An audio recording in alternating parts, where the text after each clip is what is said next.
this really cool complication. It's similar to a GMT function. They could have another Mercedes hand that's kind of hollowed out underneath it. It'd be a really cool decade for people to look back on and be like, wow, Rolex was doing some really cool, crazy, colorful things. Hey, what's up? If you're new here, I'm Keanu. I like making YouTube videos. I'm 18 and I really like collecting watches. Little disclaimer here, I'm a big Rolex fanboy. My first luxury watch was a Rolex and I really like what they make. I can't afford any of it, so I'm currently in college right now. And so I don't have the budget to buy anything we'll be talking about in this video. If you're also excited for Watches and Wonders, hit that like and subscribe button. It really helps me out.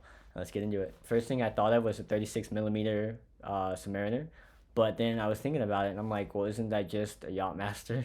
But the Yachtmaster has some differences to Submariner. So I could totally see them adding a 36mm Submariner and it still would make sense for their catalog. It would give the Submariner some more options. Right now, they only have like the 41mm, and I think they only have a couple colors like black and green, I think, are the only two. So adding a different size would actually add a lot of depth to the Submariner line, and I think it would be really cool. Unfortunately, they might put this as a ladies size if they ever do this, and honestly, that would be so stupid. It'd be such a missed opportunity because then a lot of guys would be hesitant on buying the ladies Submariner. But unfortunately, that was probably what would sell.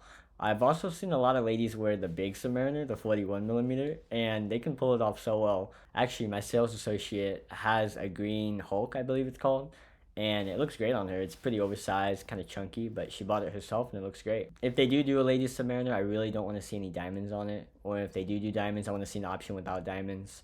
Obviously, we'd have a date, no date, and I could totally see some different colors. I think a blue Submariner, but I think they have that actually.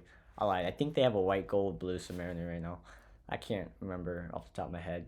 Next up, I'd really like to see a 34mm Explorer come back. That's wishful thinking, but honestly, that would be the perfect size for me. And I don't want to see what they did with the Oyster Perpetual, where they made it 32, just so they could have it proportional with the 18mm bracelet.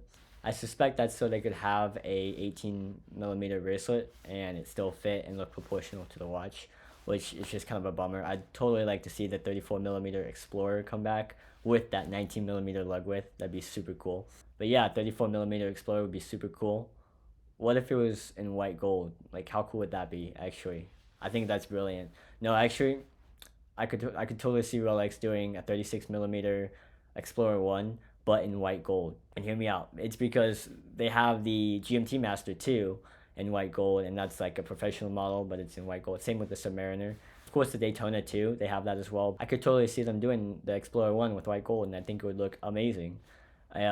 No, would it make any sense climbing Mount Everest with a white gold watch? No, it wouldn't fit the marketing, but it would look cool and it would just be awesome. Having like a smaller 36mm, but in like precious metal, so it's denser and it's heavier and you can just feel it around when you're moving your wrist. Right now I got a G-Shock on. Next up, I want to talk about something I saw that was really cool. You're Terrific just made a cool video about the Parmigiani PF Minute Ranchapante.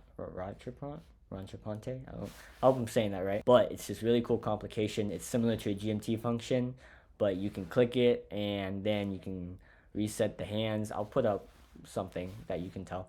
But anyways, it's a really cool complication, and I think that if Rolex ever got into it, that would be amazing. I would think they could do something really cool with it, like an Oyster Perpetual style, with the third hand being a stick hand baton marker. Or they could even try to be a little bit different with it and have a GMT Master, the Mercedes hand, but then they could have another Mercedes hand that's kind of hollowed out underneath it. Like, how cool would that be? I don't think they'd ever do that one because it might clutter up the dial too much. But I think that would look really cool, and I think that Parmigiani's doing some really cool stuff, and you should definitely look into them if you're not already. The teaser trailer for Rolex showed off the 1908, possibly with a platinum case because it had the ice blue dial on it. And I could totally see them doing this, as this is recorded before Watches and Wonders 2024.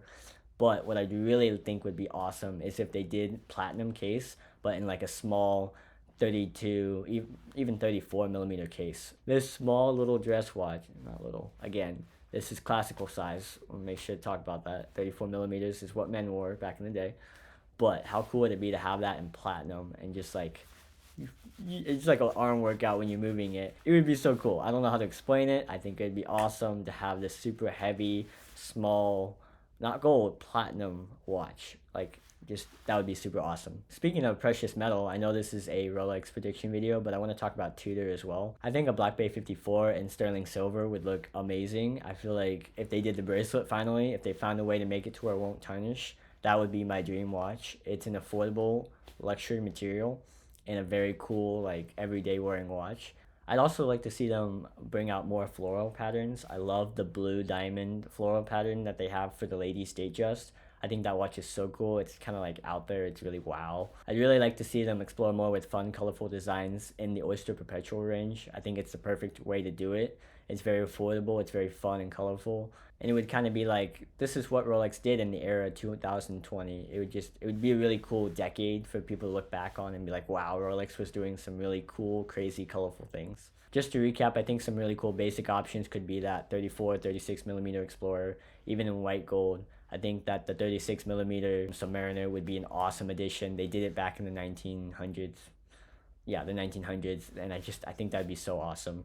And for my colorful choice of hopefully they make it, I think that the floral patterns and like even like a beachy kind of like sunset vibe, something fun in the Oyster Perpetual range would be super cool. But yeah, let me know what kind of watches you can come up with and check out all my other watch videos. I like watches a lot, and if you like it too, then you should check it out. That's the last time I recorded a video with the jacket on. I'm sweating right now.